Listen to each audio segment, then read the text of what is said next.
Meus amigos, chegamos então no nosso último vídeo sobre a atualização legislativa promovida pela Lei 13.257 de 2016 e nesse ponto, aí sim, começamos a tratar das inovações que impactam no direito financeiro. Esse artigo 39, que aparece aí na tela para vocês, do Marco Regulatório da Primeira Infância, vem de alguma forma tentar disciplinar o que eu falei para vocês na nossa última aula. Lembra daquele tema da renúncia de receitas tributárias? Uma espécie de renúncia fiscal? Então, o artigo 39 dialoga com aquela disposição da lei da empresa cidadã e incorpora no artigo 39 as formas pelas quais aquela renúncia de receita vai acontecer na prática. Lê comigo. O Poder Executivo, com vistas ao cumprimento do disposto no inciso 2 do caput do artigo 5º e dos artigos 12 e 14 da Lei Complementar 101 de 2000, que vocês já sabem, é a Lei de Responsabilidade Fiscal, estimará o montante da renúncia de receita fiscal decorrente do disposto no artigo 38, aquele que a gente acabou de ler sobre a empresa cidadã, e incluirá no demonstrativo a que se refere o parágrafo 6º do artigo 165 da Constituição da República Federativa do Brasil de 88, que acompanhará o projeto de lei orçamentária, cuja apresentação se der após decorridos 60 dias da publicação da lei. Meus amigos, esse artigo 39 é um artigo gigante. É um artigo gigante, é um artigo cheio de número, cheio de artigo, cheio de referência legal. Para você não se confundir, para ficar uma leitura mais simples desse artigo 39, o que eu quero fazer com vocês? Explicar para vocês o que é ou o que são, para ser mais exato, as menções, as referências legislativas contidas nesse artigo 39. Dá uma olhada. Poder Executivo, com vistas ao cumprimento no inciso 2 do caput do artigo 5º, 12 e 14 da LRF, e estimará o montante da renúncia fiscal do artigo 38, que a gente já estudou. Quem são os artigos 5º, 12 e 14 da LRF? Olha comigo. Artigo 5º da LRF. Será acompanhado do documento a que se refere o parágrafo 6º do artigo 165 da Constituição, bem como das medidas de compensação de renúncias de receita e ao aumento das despesas obrigatórias de caráter continuado.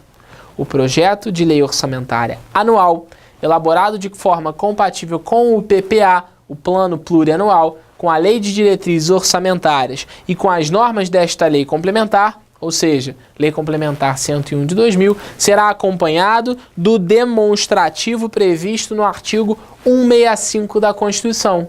Que demonstrativo é previsto é esse no artigo 165 da Constituição? É aquele demonstrativo que a lei orçamentária deve conter, do que efetivamente se dispõe a gastar naquele ano corrente.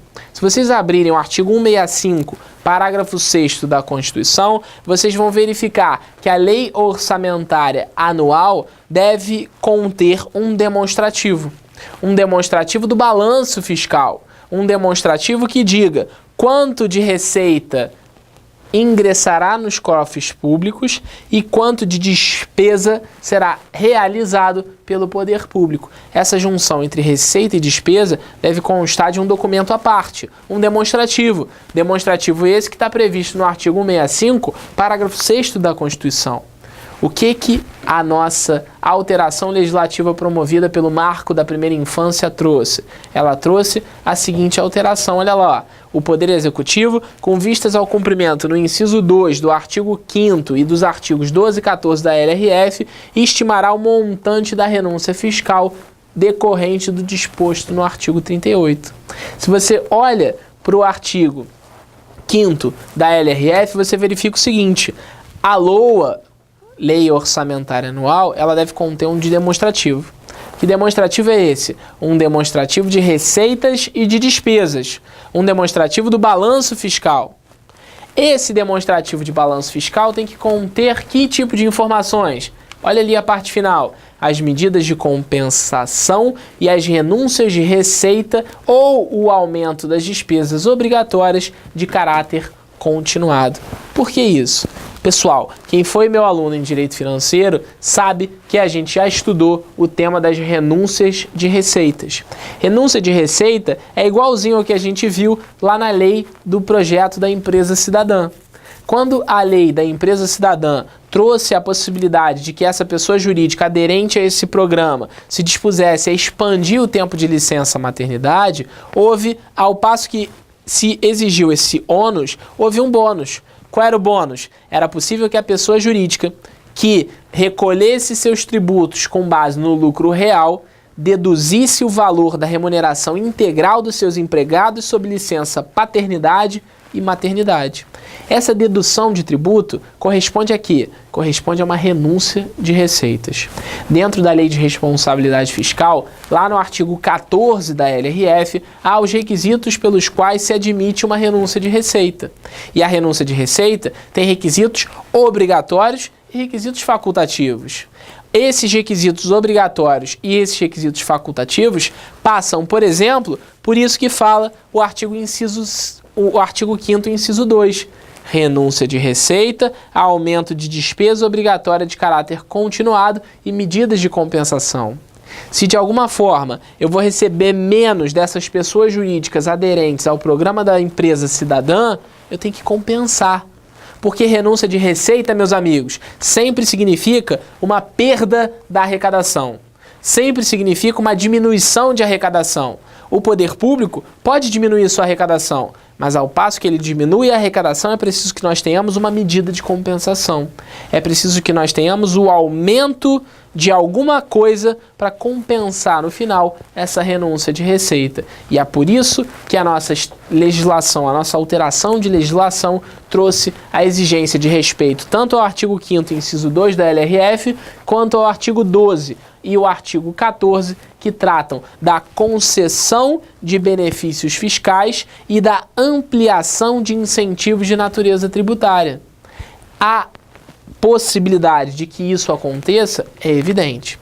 O poder público pode conceder renúncias de receitas, sem menor problema, mas para que ele faça isso, é preciso que ele faça também medidas de compensação, diminuição da despesa, aumento da receita ou quaisquer outras medidas previstas pelo artigo 14 da LRF, que aí sim legitimariam essa renúncia de receitas. Resumindo para vocês, meus amigos, as alterações do Estatuto ou do Marco Regulatório da Primeira Infância, eu posso dizer para vocês que as iniciativas foram, ao que parece, muito boas. Ao que parecem, foram iniciativas muito boas porque elas estimulam a licença paternidade e a licença maternidade como instrumentos de tutela da menoridade, da tutela da infância. Se o tempo de licença maternidade é postergado, se o tempo de licença paternidade é expandido, mais tempo terão os pais para cuidar de seus filhos. E mais do que isso, há a criação de incentivos fiscais. A empresa que adere ao programa da empresa cidadã, ela vai ter o direito de deduzir a remuneração integral dos seus empregados que se encontram em licença paternidade e maternidade. Essa dedução de tributos é muito boa. Vai impactar na diminuição do dever de pagar tributos dessa pessoa jurídica. Então, há um tempo ela perde o seu empregado e ainda assim remunera esse empregado. Mas, por outro lado, no campo do direito tributário, no campo do direito financeiro, o que acontece? Há uma diminuição da arrecadação e, por outro lado, uma exigência com base na lei orçamentária anual de demonstração da equiparação entre essas receitas e despesas para que, no final das contas, nós tenhamos o cumprimento do principal princípio de direito financeiro que quem é meu aluno não tem a menor dúvida em afirmar: o princípio do equilíbrio, o equilíbrio orçamentário. O princípio do equilíbrio orçamentário é o princípio que rege com maior ênfase o nosso direito financeiro e, claro, em outra escala, o direito tributário e aqui o direito da infância, que teve essa repercussão também, como nós vimos, no direito do trabalho. Direito financeiro é uma coisa, direito tributário é outra coisa totalmente diferente, direito do trabalho, por sua vez, é ainda mais diferente do que esses dois, de modo que essas alterações, como vocês já puderam perceber, impactam não só nesses ramos do direito, como no direito penal, no direito civil, em quaisquer outros ramos que eu tenho certeza você já tem visto os vídeos por aí, dos temas especiais trazidos para vocês pela Degrau e que eu espero, não só esse, mas em relação aos outros vídeos também, que vocês estejam aproveitando bastante e principalmente gostando do conteúdo que é disponibilizado para vocês. Qualquer coisa eu estou aqui, foi um grande prazer, um grande abraço e a gente se vê. Até mais!